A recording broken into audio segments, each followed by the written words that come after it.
90제곱미터가 딱 나와버리는 순간에 어떻게 됩니까? 0.9가 되죠. 끝이에요, 그냥. 경계가 85제곱미터로 나오면 어떻게 돼요? 0.5나 0.4가 될 가능성이 있죠. 그러니까 이게 85제곱미터다 이렇게 되면 85제곱미터 이하기 때문에 부하에 목을 쳤다 이렇게 해야 돼. 여기까지 들어가면 0.5, 0.4가 되는 거예요. 0.5, 0.4 이렇게 되는 거지. 이게 딱 나오는 순간 0.9야 그냥. 그 다음에 두 번째 1000에 50이다 그러면 곱하기 100을 했을 때 어떻게 돼요? 5,000 규모, 5,000 되죠, 5,000. 그럼 곱하기 70으로 다시 새로 계산을 해요, 안 해요? 안 합니다, 이거. 곱하기 70 안 한다는 거예요. 그 두 가지를 묻고 있어요. 안 하니까 여기다가 5,000번 곱하기 0.9, 그러니까 45만 원 나오는가? 그렇죠. 근데 물어볼 때 일방을 물어봤을까요? 양쪽을 물어봤을까? 그러면 45만 원 이렇게. 45만 원이 이제 엊그제 오피스텔 계약된 거 그게 45만 원짜리인데 오피스텔 딱 올려놨는데 올려놓자마자 그냥 주인한테 바로 전화 왔더라고. 계약됐다고. 우리 못했긴 했어. 근데 45만 원짜리지. 눈에 들어오지도 않아요. 그러니까 싸게 좀 물건 전부 다 무조건 싼 게 좋은 거예요. 싼 게. 그러니까 그것도 한 1000에 100 정도 받을 수 있는 건데 90에 내놓으니까 바로 그냥 그날 바로 계약이 돼버려요. 자, 22번 가시겠습니다. 6개월. 기준기간이 6개월인 거 있잖아요. 네. 사무실 몇 개짜리? 2개짜리. 이소, 거금, 확인, 날일 안 했다. 이렇게. 요거 몇 개월짜리? 2산인데. 이사 아니야. 잘못했어. 이소야. 그죠? 이소에 들어가요. 6개월. 확인 설명서에 도장 안 찍었다는 거죠. 요거죠, 요거. 3개월짜리고, 이거 6개월짜리고. 그 다음에 판단을 그르치겠다. 이렇게 나오죠. 판단을 잘못하게 만들었다. 그럼 뭐예요? 금쟁이 들어가죠. 금쟁이 요거. 6개월짜리요, 이것도. 릴은 거짓 기재, 거짜. 요거. 6개월짜리죠? 6개월짜리에 해당되는 것은 기억, 디귿, 리얼. 맞습니까? 3개월짜리 이거 하나요. 니은번. 또 가보실게요. 23번 가십니다.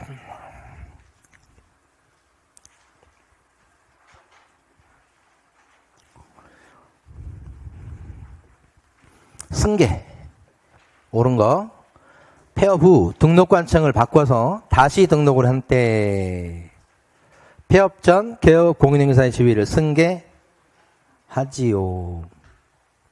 사람 따라가는 거, 사람.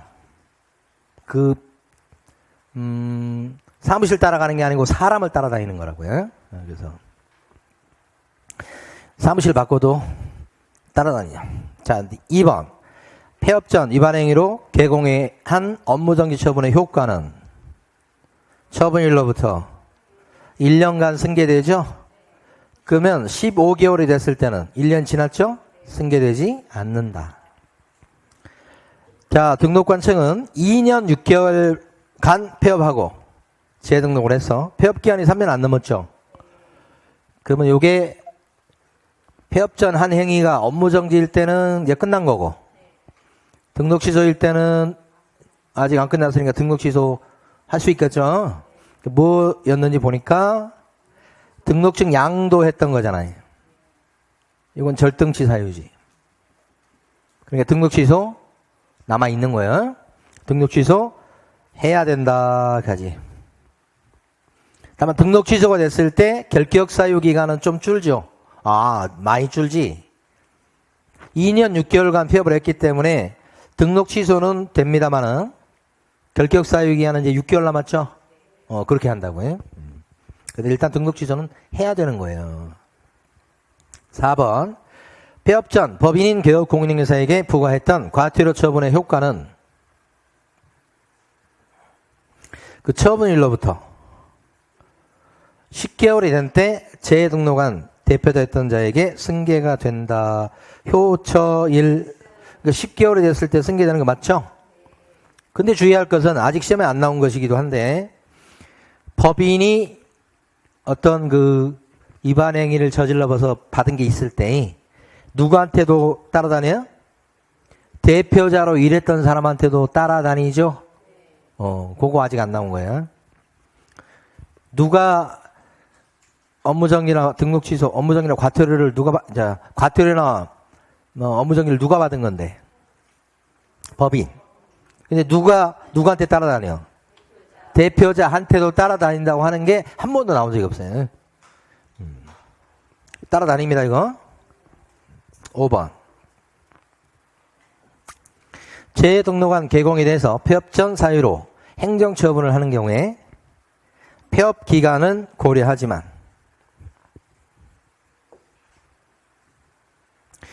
폐업 사유는 고려해서는 안 된다. 이렇게 되죠? 고려해야 되죠, 이거? 폐업 기간도 고려하고 폐업 사유도 고려하고.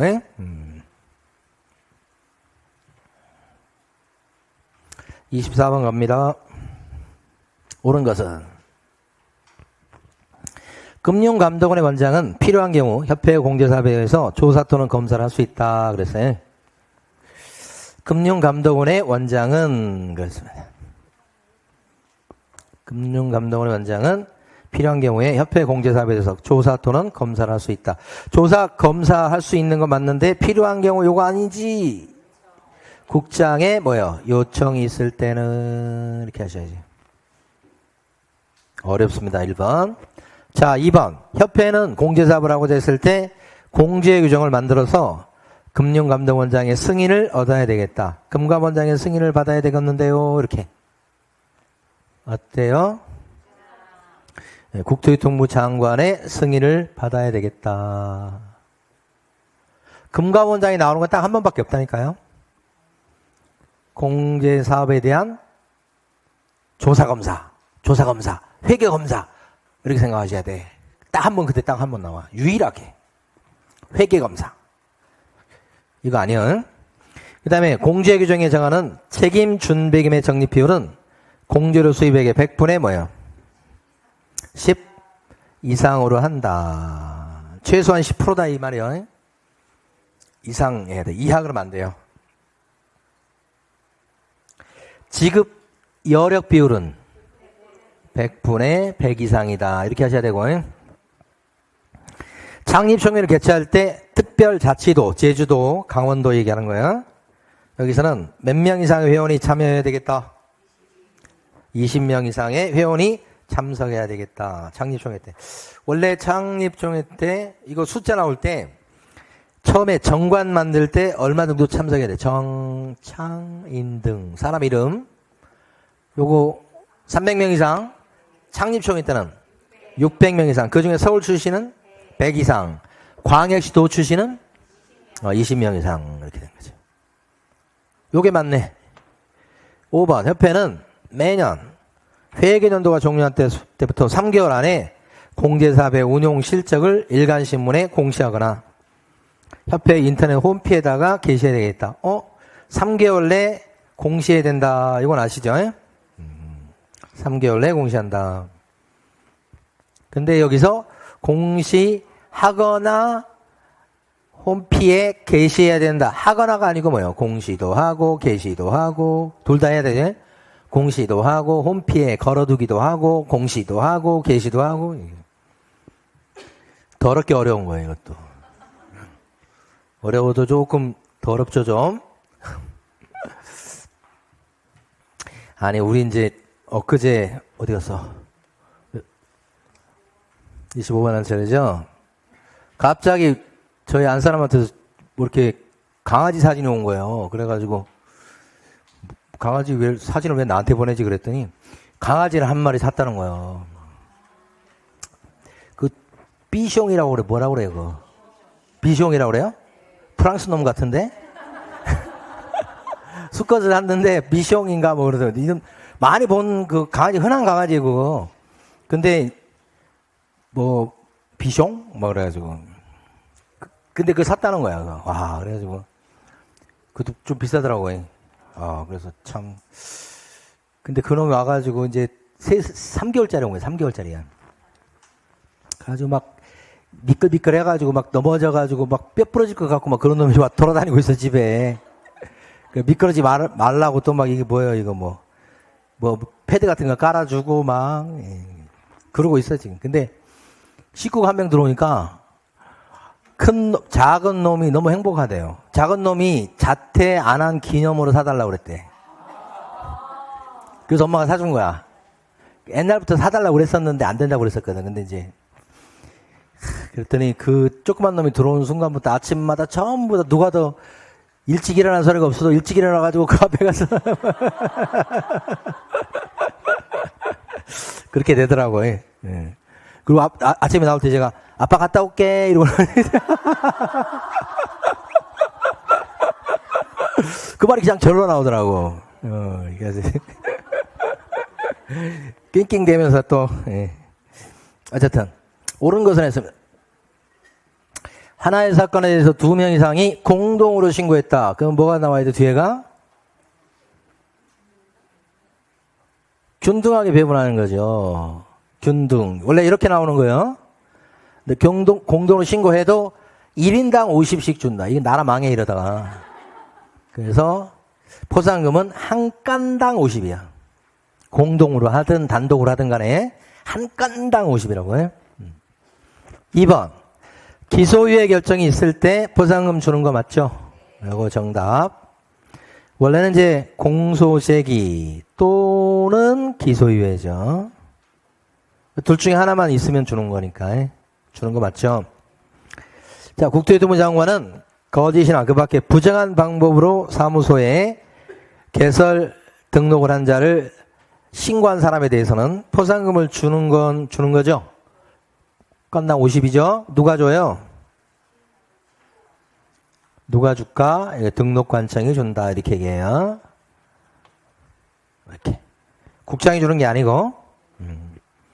4번. 포상금 지급 신청서를 제출받은 등록관청은 그 사건에 관한 수사기관의 처분 내용을 조회한 뒤에 포상금의 지급 결정을 하고 결정일로부터 2개월 내 포상금을 지급해야 되겠다. 그렇습니다.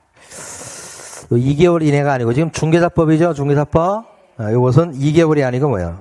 1개월 내 포상금 지급입니다. 5번. 등록관청은 하나의 사건에 대해서 2건 이상의 신고가 접수했을 때 2건 다음에 뒤에는 뭐가 와야 돼요? 암기인데 암기. 2건 그럼 뒤에는 최초. 그래서 공동으로 같이 신고한 것이 아니라면 포상금을 균등하게 배분한다. 거짓말이죠? 2건 그러면 따로따로 신고 고발했다는 얘기죠? 1등짜리한테만 몰아주죠? 이거 아니죠? 틀렸죠? 맞은 건 아까 2번 이렇게 26번 1년 이하의 징역 1천만 원 이하의 벌금에 해당되는 건 모두 몇 개인가 그랬습니다. 자, 기억번은 그죠? 500과죠? 부당 표시 광고입니다. 이 거짓 광고가. 부당 표시 광고. 다른 말로 뭐예요? 거짓 광고. 500과입니다. 500과. 과태료예요. 그 다음에 니은번. 자격증을 양도되어야 한 자 그랬죠? 그치. 양자 나오면 1학년. 이게 1학년 일반짜리지. 예. 자, 디귿번은 어디에 동그라미 칠까요? 직상. 요건 3학년 3반짜리고 1학년 일반짜리고 500과고. 자, 리을번은 어디에 동그라미 치실까요? 비밀 누설죄. 그러면 1학년 일반. 반의사 불벌죄죠? 자, 미음번은 어디에 동그라미 칠까요? 광고 방해죄, 방해죄. 광고 못하게 막는 거. 광고 방해죄는 높이 방해서 요 방자에 들어가고 교란행위 7가지 교란행위 중에 들어가는 거죠. 네, 그래서 7가지 교란행위는 이렇게 양쪽으로 2등분돼 있다고 그랬죠. 이렇게 여기 뭐예요? 시세를 조작하는 단체로서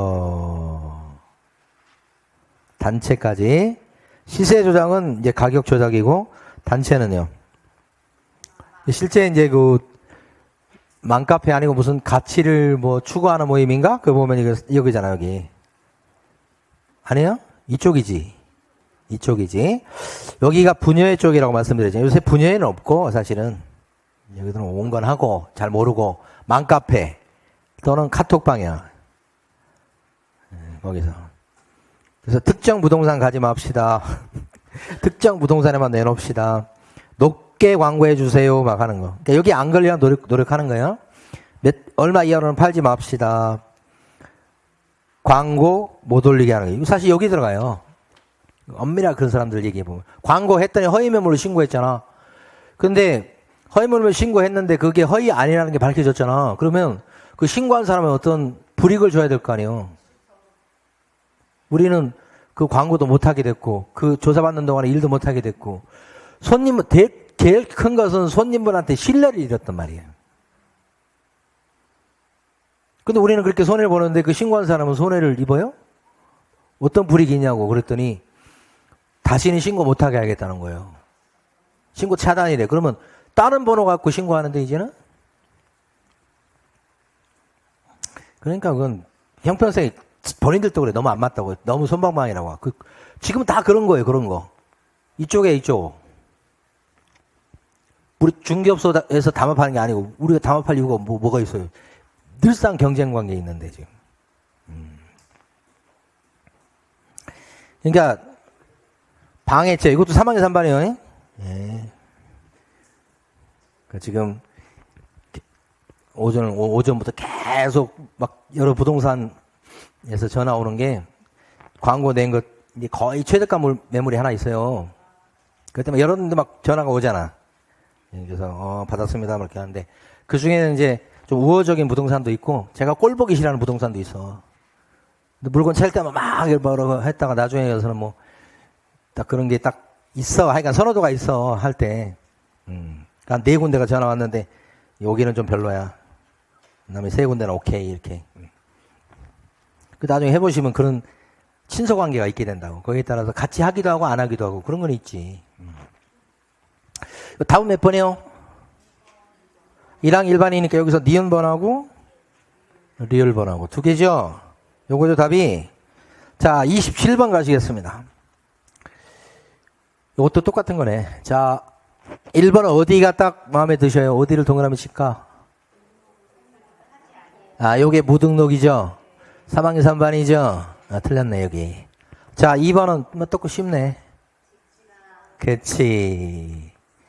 그러면 3학년 3반이고 쉬워. 자 3번은 명칭을 요 따위로 쓰고 있잖아. 요 따위로. 그럼 안 되죠? 그러면 100만 원이에요. 이거 맞네. 옳은 건 요거네. 4번은요. 등록 몇 번? 2번 등록 이렇게 하는 거지. 2번 등록. 그러면 얘가 1학년 1반. 이것도 틀렸죠. 그러니까 5번. 폐업 신고를 안 한 거 이렇게 되잖아요. 폐업 신고 안 했다 그러면 500과가 아니라 100과지 100과. 이런 거 맞춰버려야 됩니다. 놓치면 안 됩니다. 자 29번. 여기서부터가 이제 실거래가 신고제도 같아. 28번부터 옳은 것. 자 여기 보니까 중개사가 계약서 써줬다고 나왔잖아요. 지금 중개사 써주면 신고를 중개사가 해야지. 당사자가 신고한다고 했으니까 이건 틀린 거죠.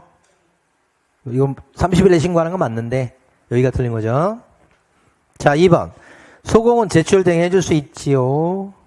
자기 신분증 가져가면 되죠. 소공은 제출 대행할 때 자기 신분증 이외에 사장님의 위임장은 필요가 없다는 거 지금 물어보고 있고. 3번에 지방공사와 개인이 계약을 해. 이렇게 둘이. 그럼 신고는 어떻게? 공동신고예요? 그럴 리가. 지방공사만 신고무가 있습니다. 매도인이 됐든 매수인이 됐든 간에 일방이 국가 등일 때는 국가 등이 신고할 의무가 생긴다 이 말이에요. 그 다음에 4번 권리 대상인 부동산 소재지 관할 특별자치도의 행정시 제주도, 제주시, 서귀포시 이런 거요. 시장은 부동산 거래 신고 후 신고 관청이 될 수 있다 없다? 신고 관청이 될 수 있다죠. 그러니까 제주도 서귀포시에서 어떤 물건이 토지가 매매가 됐다 그러면 실거래가 신고를 어디 가서 하셔야 된다? 물건지인 서귀포시청에 가서 한다 이 말이요. 그 말이 이 말이잖아 지금. 될 수 없다니까 틀렸죠. 그러니까 요 신고관청에는 특별자치도의 행정시도 포함된다 안 된다? 포함된다 이 말이에요. 기출지문입니다. 여러분들은 여기 나온 것 중에 한 8, 90%가 기출지문이에요. 이것도 기출지문이에요. 똑같진 않지만. 예. 그 다음에 당사동 일방이 거부함에 따라 단독 신고할 수밖에 없는 경우가 분명히 있죠. 그때는 부동산 거래계약 신고서 거기다가 뭐요? 사유서 그 다음에 거기다가 또 뭐요? 계약서 사본이야? 원본 첨부예요? 사본 첨부예요? 사본을 첨부한다. 제가 지금 잘못했어요. 자꾸 원본이 많이 나오니까 이건 사본 첨부하는 거다 이 말이지. 그럼 뭐야? 지금 맞는 게 5번밖에 없어요. 29번. 법인이 비규제 지역의 주택을 1억 원에 매수합니다. 비규제 지역이라고 하는 것은 뭐 조정 대상 지역이나 또는 투기 과열 지구 아닌 지역을 얘기하는 거죠. 자, 그런데 주택을 1억 원에 매수합니다. 근데 법인이에요. 법인이 주택을 매수했다 그러면 법인주라고 하는 걸 기억하실 거예요. 법인주. 법인이 주택을 매수하면 금액이나 지역을 안 따지죠. 지역을 안 따집니다. 금액도 안 따집니다. 뭐가 요때 추가되는 게 뭐예요? 조계사, 입구. 조달 및 입주 계획서가 추가되죠. 그거죠. 원래 부동산 거래 신고할 때는 요걸로 하죠. 그쵸? 그래서 원래 요건데 법인일 때는 특별히 주택을 매입했을 때 추가로 내는 서류가 하나 더 있죠. 법인이 뭘 매입했을 때? 주택을. 그래서 요거. 자금 조달 계획 증명 자료는 언제 내는 거죠, 요거? 투기 과열지구는 아니잖아요, 지금. 그러니까 얘만 빠지는 거예요. 이렇게. 그냥 법인이 아닌 개인이 만약에 비규제적의 주택을 1억 원에 매수했을 때는 어떻게 돼요? 법인이 아니고 개인으로 바꾸면 어떻게 돼요? 요건 써놓아야 되는 거 맞죠? 요건 원래부터 필요 없죠? 자금 조달 입주계획서는 개인 같은 경우 6억 주잖아. 1억 갖고는 턱도 없죠. 6억 이상 돼야 되니까. 원래부터 필요 없었던 거죠. 이렇게 하는 거고. 답은 여기서는 이제 기억력 띄우시니까 1번이네요. 답은 1번이고. 자, 신고서 작성 뭐 이런 얘기 나오네. 옳은 것은 했습니다. 답은 1번이고. 이 보면 부가세 포함 제외 요거 하셔야 되지. 그래서 공급 계약 또는 전매의 경우에는 부가세 포함. 이 경우는 토지나 건물 매매일 때는 제외. 그걸 삼각형으로 우리 기억하자고 그랬죠? 토, 건, 공지. 요거 전매요. 여기는 부가세 포함. 부가세 제외. 그거란 말입니다. 1번이 정답. 자, 종전부동산 나오면 뭐가 나와야 돼요? 입주권. 뭐 나머지 뭐 권리가격 같은 거 합계금액 적어주고 어쩌고저쩌고 나온 거 맞고. 그 다음에 임대주택 분양 전환해서 분양되는 거, 이런 경우는 법인이 아닌 임대주택 사업자가 임대기한이 완료가 돼서 분양 전환하는 주택일 때 체크 표시한다는 뜻인데 요거 틀렸죠. 기출지문이죠. 요 임대주택 분양전환은 법인일 때만 얘기하는 겁니다. 법인인 임대주택 사업자에 대해서 얘기하는 거예요. 법인, 부영건설. 4번 부동산 거래계약 신고서에 작성할 때 건축물의 면적은 집합건물일 때는 전용면적 틀렸네요. 예. 그 밖의 건물, 단독주택 같은 겁니다. 그때는 무슨 면적? 연면적을 기재합니다. 이렇게. 물건별 거래금액란에는 둘 이상의 부동산을 함께 거래할 때 각각의 부동산별 거래금액의 뭐예요? 합친 금액을 얘기합니다. 그랬어요.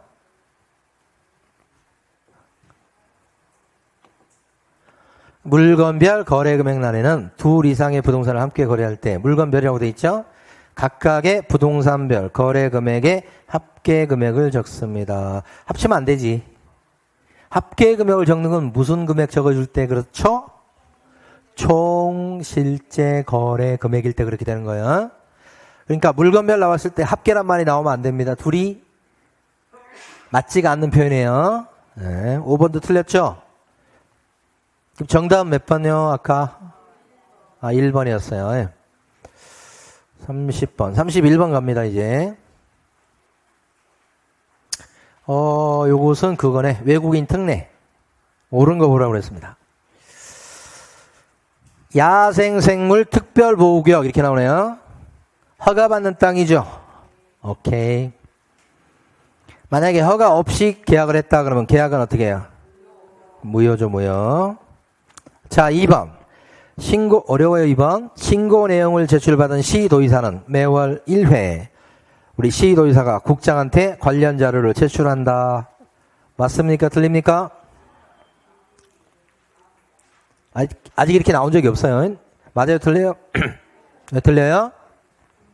시도의사가 국장한테 자료 제출하고 통보하는 건 맞는데 매월 1회가 아니죠.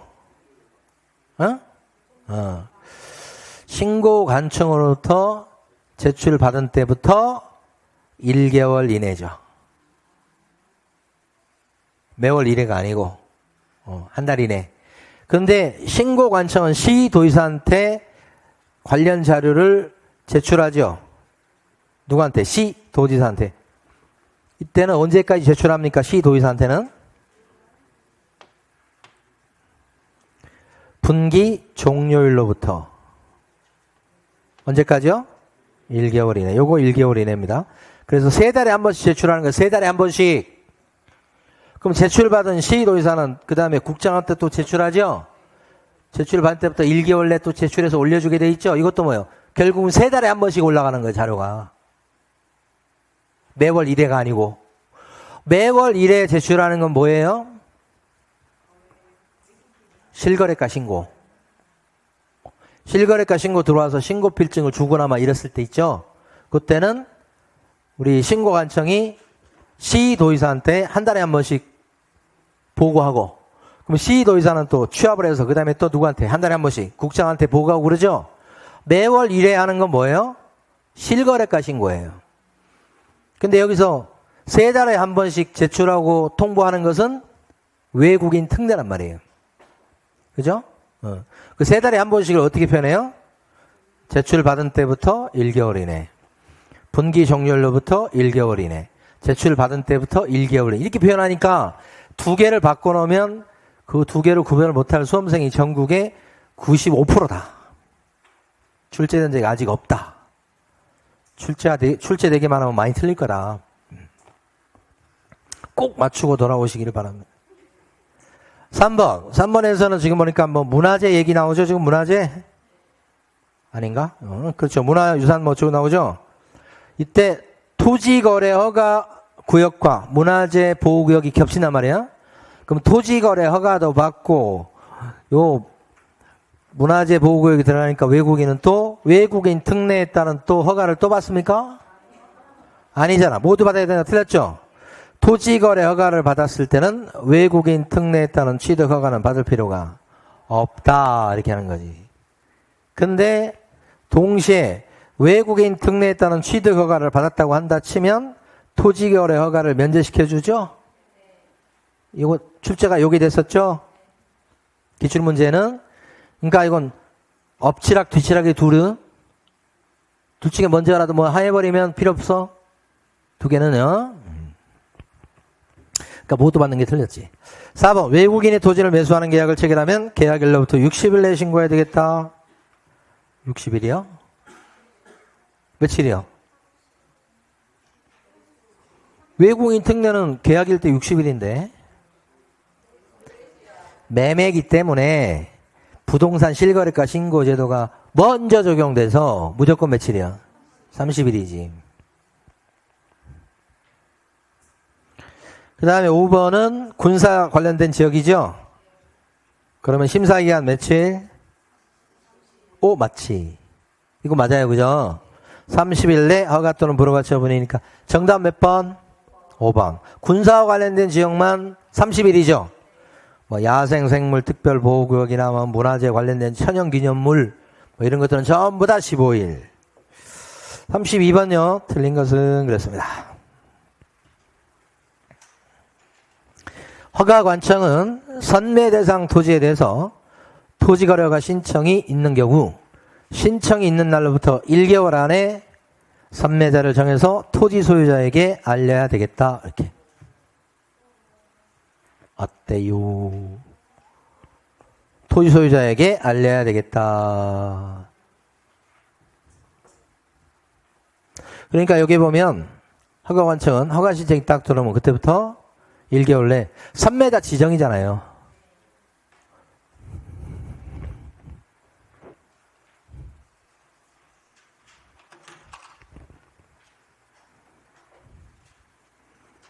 허가 신청 여기까지가 선매자 지정.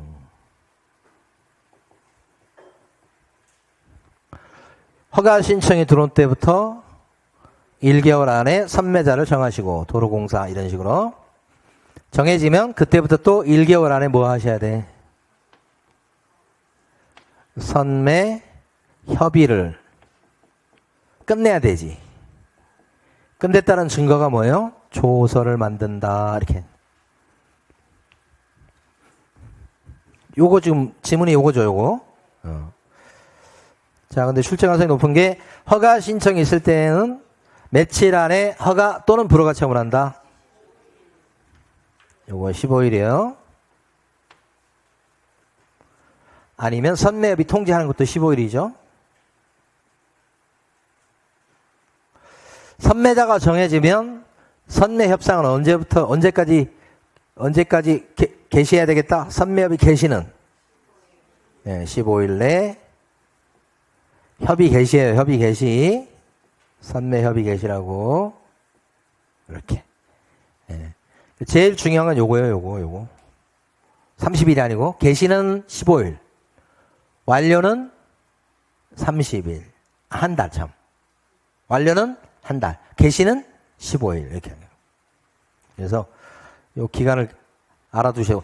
여기서 선매 협의가 잘 안 될 수 있죠? 안 되면 어떤 일이 벌어집니까? 원래 자리로 돌아와서 투기 가능성이 없을 때는 허가 내주고 투기 가능성이 있다고 보면 불허가 처분하고 이렇게 되죠. 옆으로 빠졌다가 옆길로 샜다가 다시 돌아와서 가던 길 가는 겁니다. 이거 아니면 이거예요. 협의가 어떻게 돼? 성립하지 않았을 때. 협의할 때 두 사람은 어떤 금액을 기준으로 해서 협의를 한더라? 감정가 기준으로 협의를 한다.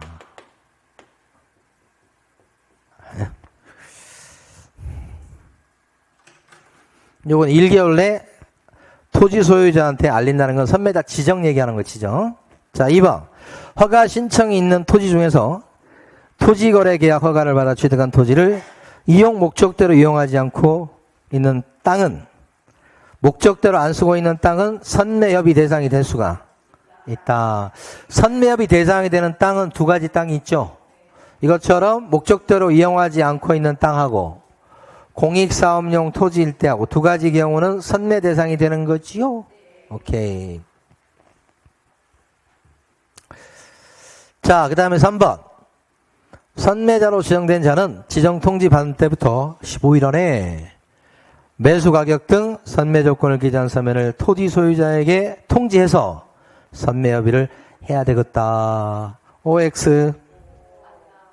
맞다. 이게 바로 뭐냐면 협의 개시죠. 제일 중요하다고 그랬잖아 아까 15일.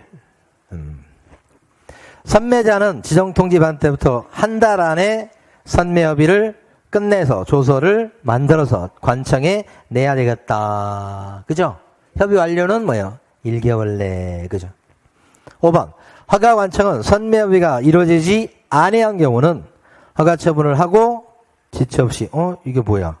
허가 처분을 해야 되는 거예요? 허가 또는 불허가 처분이야. 신청인에게 허가증을 발급해야 돼. 무조건 허가증 주는 게 아니잖아요. 5번 틀렸죠? 5번 틀린 거 확실하죠? 5번은 주의하실 게 선매협의가 안 됐을 때는 허가 또는 불허가 처분이잖아요. 근데 허가 신청을 냈는데 허가 관청에서 15일 안에 응답이 없을 수가 있잖아. 허가 내주는 것도 아니고 불허가 통지하는 것도 아니고 그랬을 때는 어떻게 돼요? 그때는 아무 말도 안 했을 때는 민원 처리 기간인 15일이 끝난 날 다음 날 허가받은 것으로 본다. 그래서 지체 없이 허가증을 줘라. 를 흉내낸 거잖아요 지금 얘가. 그러니까 두 개가 구별돼야 되겠죠? 출제 가능성이 높지. 자, 그 다음에 이제 어디 가냐면 거의 다 한 것 같은데 그래도 남았네요. 틀린 것을 냈습니다. 1번. 허가구역 안에서 토지거래 계약을 체결하고자 하는 당사자는 공동으로 신청서를 적어서 국토교통부령이 정하는 서류를 첨부해서 관청에 제출해야 되겠다. 공동으로 허가 신청서를 적는다 이 말입니다. 그때 국토부령으로 정하는 서류가 뭘까요?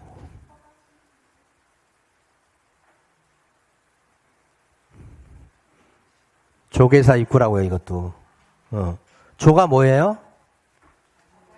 자금 조달 계획. 입은 뭐예요? 입주 계획인데 토지는 입주할 수가 없잖아. 그래서 이건 이용 계획이죠. 근데 이걸 따로 암기하기가 그러니까 그냥 조계사 입구로 통일하되 주택이 나오면 뭐고? 입주 계획이고 땅이 나오면 이용 계획이다. 이런 거지. 예? 2번. 토지거래 허가 받으려는 자는 허가 신청서에 계약 내용과 토지의 이용 계획, 취득자금 조달 계획 등을 적어서 시장군수구청장한테 뭐예요? 제출해야 되겠다. 예? 요거 나오잖아, 지금. 이용 계획과 이것까지. 이렇게. 예. 요거 국토부령이 정하는 서류가 요거예요. 3번. 허가관청은 신청서 받은 날부터 며칠 안에 허가 또는 불허가 처분해야 되겠다. 15일이지, 이거. 자, 4번. 허가 신청이 있고 나서 15일 안에 허가증의 발급, 불허가 처분의 통지, 선매비 사실의 통지가 없을 때는 어떤 일이 벌어져, 이제? 민원 처리 기한이 끝난 날, 다음 날에 허가 있는 것으로 보고, 제체 없이 허가증을 줘라. 이렇게 된다고 그랬죠? 4번 틀렸네, 이거. 다음 날이 빠졌죠? 4의 경우에 시장군수구청장은 지체 없이 신청인에게 허가증을 발급해줘라. 이거 맞고 34번 갑니다. 34번은 거짓 신고를 했단 말입니다. 이 거짓 신고한 갑이 있는데 갑을 일러 바친 을이 있단 말이에요. 을. 포상금 받으려고 했겠죠? 을은 포상금 도대체 얼마나 벌어들이냐 이거지. 일단은 포상금이 걸려있는 건 맞겠죠? 거짓 신고니까. 이 사람을 잃으면 포상금 받잖아. 포상금이 걸려있는 게 거허목이잖아. 거허목. 2편은. 그래서 2편한 거허목. 거짓 신고잖아 이게. 그거지. 그런데 이제 12억 원에 사기는 했는데 신고는 10억 원으로 줄여서 했단 말이에요. 거짓 신고지. 그럼 원래 이제 요 거짓 신고에 따른 과태료는 뭐냐면 거짓 신고에 대한 과태료는 10% 과태료, 10% 과태료. 과태료가 10% 과태료. 원래 정확히는 10% 이하의 과태료예요. 그런데 법에서는 10% 이하인데 구체적으로 차이난 금액에 따라서 이렇게 정해놨다고 치면 10% 이하 중에서 이 경우는 뭐예요? 2%도 있고 4%도 있고 5%도 정해놨단 말이에요. 예. 이렇게 정해놨다면 지금 10억 원에 신고했으니까 12억 원이 실제 거래 금액인데 차이가 2억 났죠? 그러면 12억의 2는 6분의 1이지. 그러면 20%는 안 되고 10%는 넘고 그러잖아. 그러면 이쪽에 들어간다는 걸 바로 이제 알 수 있어야 돼. 차이가 요거니까. 그럼 부가가태료가 10%가 아니고 몇 프로예요? 4%지. 4%를 때리는 거예요. 12억의 4%는 얼마예요? 4,800이겠죠? 4억 8천은 아닐 거 아니오. 4,800. 이게 4,800이요. 부가가태료가 4,800이요. 근데 이 사람을 을이 일러 바쳤다고. 그럼 을은 포상금은 얼마 주는 거예요? 이거에 20%를 떼어줘. 이거에 20%. 그러니까 4,800의 20%는 그렇지 960이지. 이거지 이거. 그렇죠? 답이 3번이에요. 그래서 만약에 바꿉니다. 문제를 9억 원의 신고를 들어갔다 하면 12억이 실거래가인데 그러면 12억인데 3억 차이가 나니까 4분의 1이니까 25%죠? 25%면 여기에 들어가겠죠? 그러면 5% 과태료를 맞겠네? 그러면 12억의 5%는 얼마예요? 12억의 5%는 6천만 원이지, 6천만 원.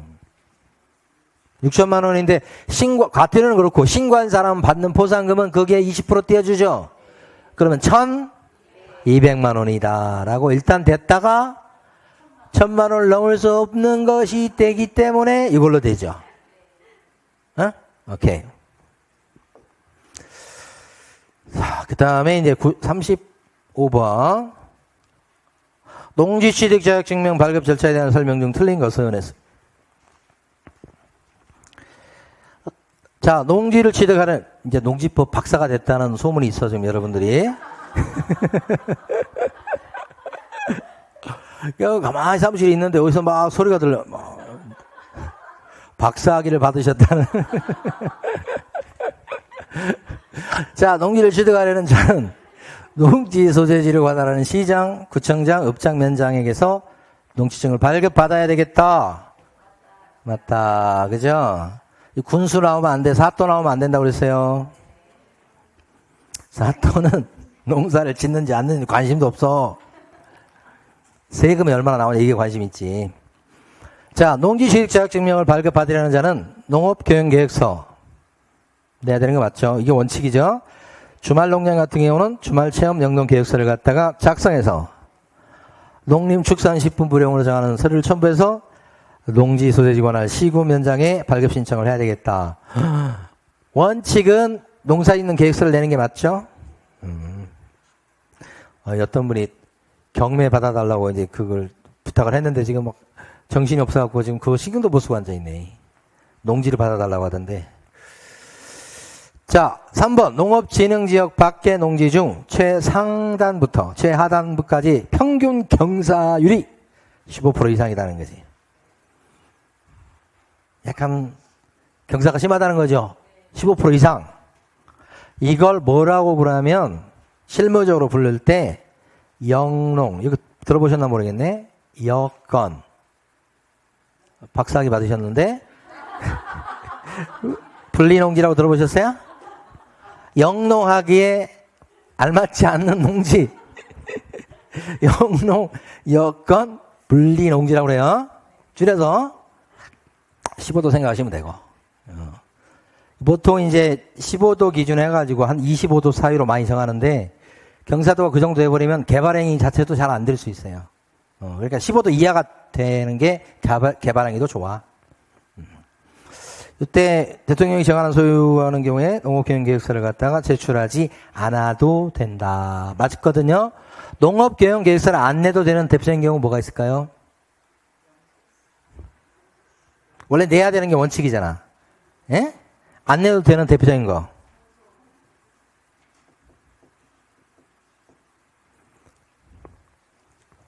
상속은 농지증 자체가 필요 없는 거고. 농지증은 필요한데 영농계획서를 안 내도 되는 거. 농지 전용할 때죠. 학교도 들어가요. 허가나 신고한 농지. 농사 지을 게 아니죠? 농업인 주택 같은 거 지을 거죠? 그 다음에 이거 뭐예요? 이거 15%. 영농요건, 분리농지. 이렇게 쓸게요. 그 다음에 방금 말씀드린 실습. 농업고등학교 이런 데 실습할 때. 깻잎 같은 거 심고 막 그럴 때. 그럴 때는 농사 짓는 계획서가 있을 수가 없다, 이 말이에요. 그래서 이제 땅 투자 측면으로 봤을 땐 영농요건, 분리농지 같은 게 좋을 수 있어요. 장점이 있어요. 그냥 농지증 그냥 나온다고 생각하시면 돼. 근데 경사도 때문에 이게 개발이 될라나 안 될라나 이게 문제지. 예.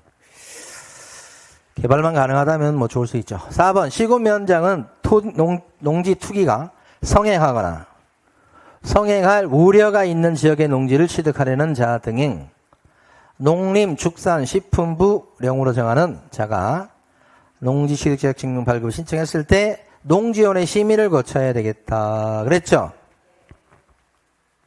농지위원회 심의를 거쳐야 되겠다. 그랬어요, 지금.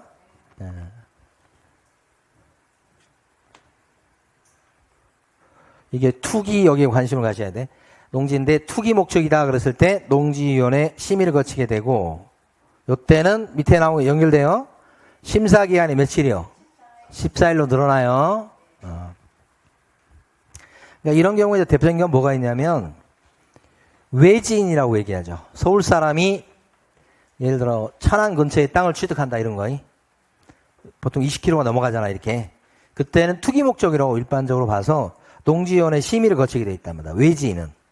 그러니까 투기 목적으로 인정되는 대표적인 게 외지인. 20km 떨어진죠. 두 번째는 농지는 한 개인데 막 10명이 투자를 해. 그런 거. 공유자가 여러 명인 거. 그럴 때가 이제 여기 들어간다고 봐요. 자, 그 다음에 36번. 집합 건물에 관한 내용 중 틀린 것은 했습니다. 아파트 지하실은 특별한 말이 없으면 구분 소유자의 전원의 공용 부분으로 인정을 받아요. 지하실은. 따로 구분 소유의 목적이 될 수는 없다. 이렇게. 근데 예외적으로 이제 연립주택 같은 경우에 지하실에 무슨 창고 같은 게 있으면 이렇게 같이 연계가 되어 있는 건 예외적으로 있을 수 있어요. 네, 그래서 특별한 사정이 없을 때 그렇게 된다는 거. 특별한 사정이 있으면 또 따라다니는 지하실 부분이 있을 수 있어요. 지하 창고 같은 거. 네.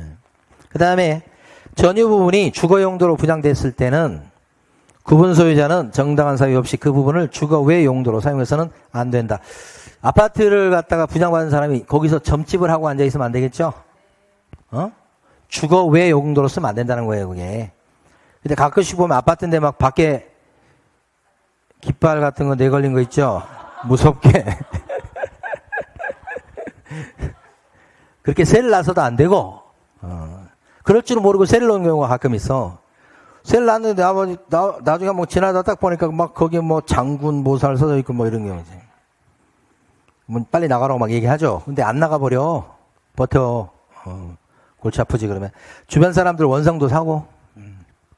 자, 그 다음에 2번 맞죠? 3번.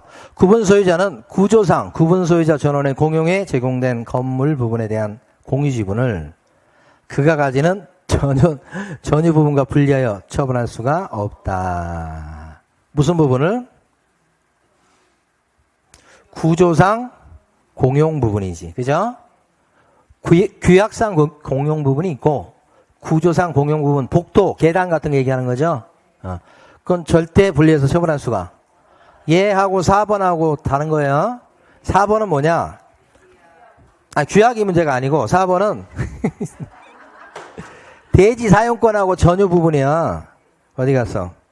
전유 부분하고 대지 사용권이라고. 그게 무슨 얘기냐면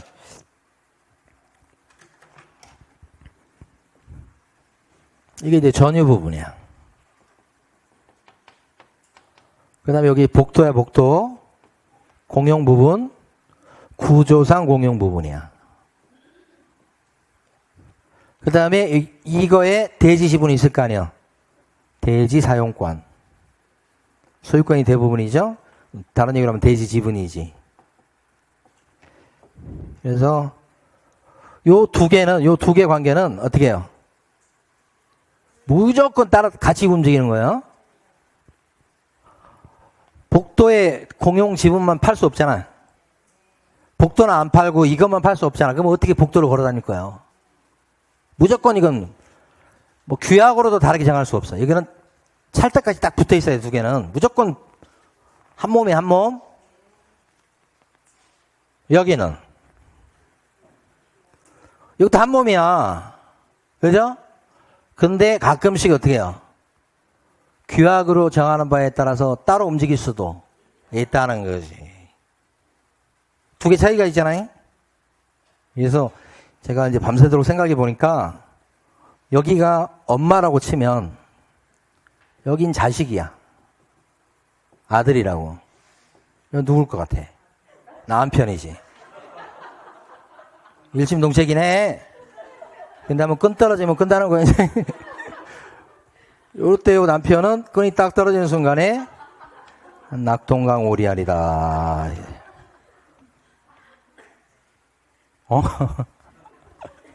그래서 어떻게 해야 돼? 이걸 자르려고 하면 그냥 안 잘라지게 그냥 손을 꽉 잡고 있어야지.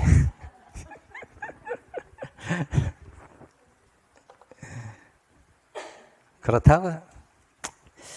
자, 4번은 그래서 블레아 대지사용권을 처분할 수 없다. 이게 틀렸죠? 왜, 어디가 틀린 거예요? 이렇게 설명했는데도 틀리면 안 되지. 규약으로 달리 정한 경우에도가 틀렸잖아.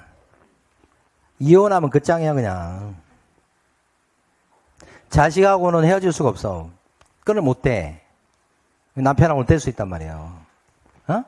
거의 잘 안 떨어지지만, 남편이 붙잡고 있어서 잘 안 떨어지긴 해도, 합의가 안 되면 떨어질 수 있는 게 있으니까. 규약이 그거잖아, 합의잖아. 일부 구분 소자만이 공용하도록 제공된 것이 명백했을 때는 그들만의 공유에 속한다고 봐야 되겠다. 이건 아시죠? 다 했는데 지금 시간도 다 됐으니까 자 7번 틀린 것은 그랬습니다. 임차인이 임차주택에 대해서 보증받은 소송 확정 판결에 따라 경매를 넣을 수도 있죠. 보증을 못 받았다고 해서. 그때 반대 의무의 이행이나 이행 제공은 집행 개시 요건이다, 아니다. 아니다. 반대 의무의 이행이나 요게 뭐예요, 이게? 방 빼는 거. 임차인이 뭐 하는 거? 방 빼는 것은 집행 개시 요건이 아니다. 2번 임차권 등기 명령 집행에 따른 임차권 등기가 끝난 주택을 이후에 임차는 보증금 중 일정액을 다른 담보물권자보다 우선해서 변제받을 권리가 있다, 없다? 없다. 요게 이제 최우선 면역권이 없다는 뜻이죠. 이거 잘 나오고. 3번 임대차 계약을 체결하려는 자는 임대인의 동의 없이도 확정일자 부여기간에 쫓아가서 해당 주택의 확정일자 부여일 정보 등의 제공을 요청할 수가 있다. 동의 없이도 요청할 수 있나요? 동의, 이거 틀렸죠? 동의가 있어야 되는 게 이제 한 개. 뭐 동의 안 해주면 그래서 요거 보완한 게 뭐냐? 동의 안 해줄 것 같으면 우리 저 법에서 정보 제시 의무가 있어버리죠.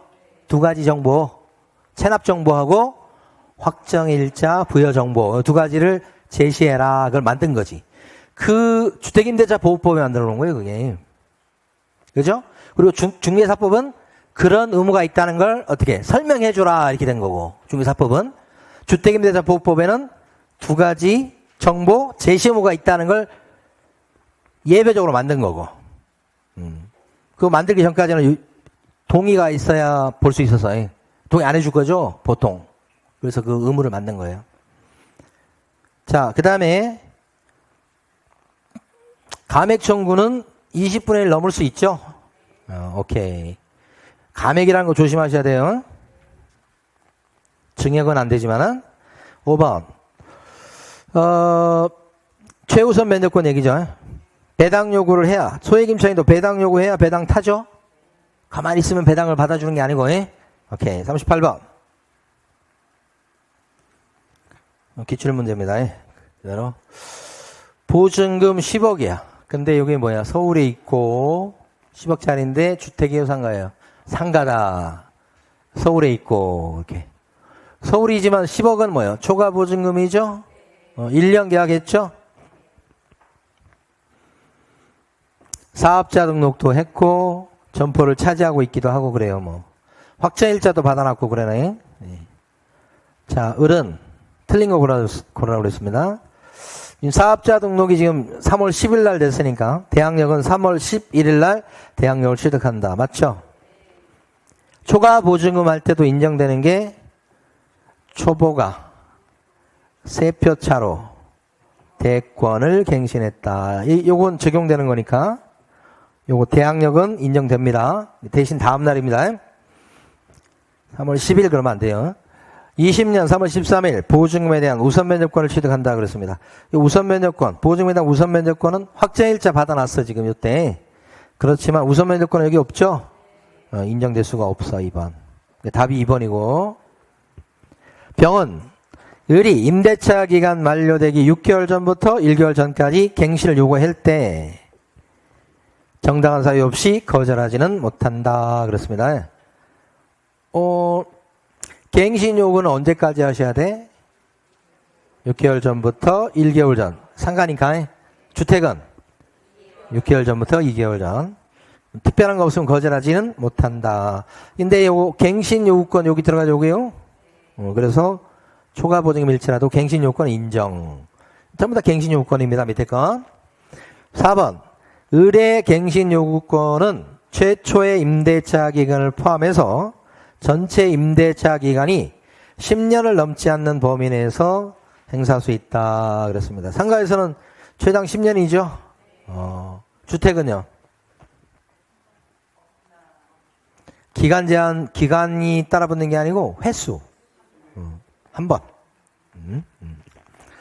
그 다음에 5번. 을의 갱신 요건에 의해서 갱신된 임대차는 전 임대차와 동일한 조건으로 다시 계약한 것으로 본다. 그렇죠? 그래서 틀린 건 2번이었고요. 자, 이번에 이제 39번으로 갈까요? 39번. 두 문제 남았네. 경매입니다. 이것도 기출 문제예요. 틀린 것은 최선순위 전세권자는 배당 요구를 안 했다고 할지라도 우선 면제 받을 수가 있고, 그러나요? 전세권자는 배당 요구해야 배당 타는 거예요?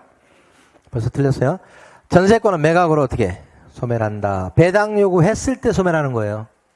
배당 요구 안 했으면 최선순위는 살아남아서 전세기간 채우고 나가는 거예요.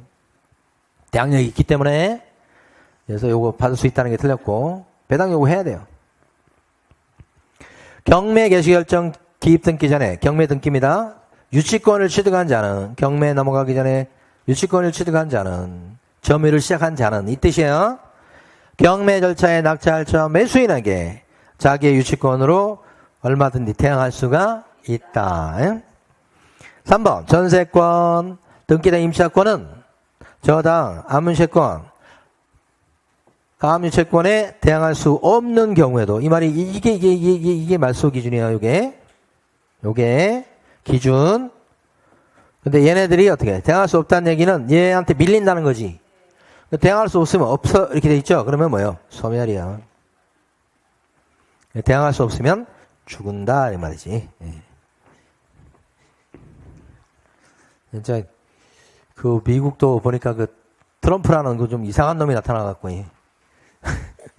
지금 가만히 보니까 뭐 주한미군을 철수하겠다 말겠다 뭐 이런 얘기를 하나 봐요. 언젠가는 그날이 오지. 그걸 대비를 해야지 우리가. 언제 미군이 우리를 위해서 존재하는 나라가 아니잖아요. 성조기를 흔들 때가 아니에요. 태극기를 흔들어야지. 대항할 수 없는 경우는 매각으로 소멸하게 된다. 대항할 수 없으니까 죽어. 그죠? 우리가 자주국방을 해갖고 지켜야지. 뭐 누구한테 의존하면 안 되는 거니. 후순위 저당권자의 신청에 의한 경매를 하더라도 뒷사람이 경매 넣어도 일단 저당권 소멸이죠. 이거 맞죠? 오케이. 담보 목적이 아닌 최선순위의 소유권 이전 청구권 가등기요. 담보 목적이 아니고 돈 받을 목적이 아니고 등기 가져갈 목적이요. 이거 살아남잖아, 이거죠. 소멸하지 않는다. 최선순위이기 때문에 살아남죠? 40번입니다. 틀린 것은 소공한테 가서 입찰 보고 와라 시킬 수 있어? 못해. 대리행위마다 대리권을 증명하는 문서를 제출해야 되겠다. 맞지? 1번이 답이네 그냥. 이러면 그냥 이렇게 딱 하고 1번 답이라고 가야지. 너무나 1번이 확실한데 시간 절약 해야지. 시간도 다 됐는데. 어쩌나 같은 날 같은 장소에서 대리행위를 동시에 할 때는 하나의 서면으로 가름할 수 있다. 대리권을 증명한 문서가 뭐냐? 인감증명서가 첨부된 뭐예요? 위임장. 더 나가서 대리인 등록증 사본이 들어갑니다. 신청 대리인. 5번 법인인 개업공인인사의 경우에는 대리권을 증명하는 문서에 대표자 자격을 증명하는 문서가 추가로 제출돼야 되겠다. 자격을 증명하는 문서라고 하는 게 이제 법인 등기부 같은 게 될 수 있어요. 법인 등기부에 대표이사 아무개 나오겠죠? 그러면 그것을 가져가면 당신 신분증 내놔봐. 그러면 그 이름이 같으면 이 사람이 대표구나 이렇게 알 수 있죠? 그런 식으로. 됐습니다. 이렇게 해서 여러분들 이제 2번 시험 남았죠? 네. 다음 주에 오실 때도 중개사법을 처음부터 끝까지 한번 문제가 됐든 요약집이 됐든 아니면 뭐 1일 특강 자료가 됐든 꼭 한번 이래도 하고 시험 보는 그런 훈련을 꼭 하시기 바랍니다. 예. 수고 많으셨습니다. 감사합니다.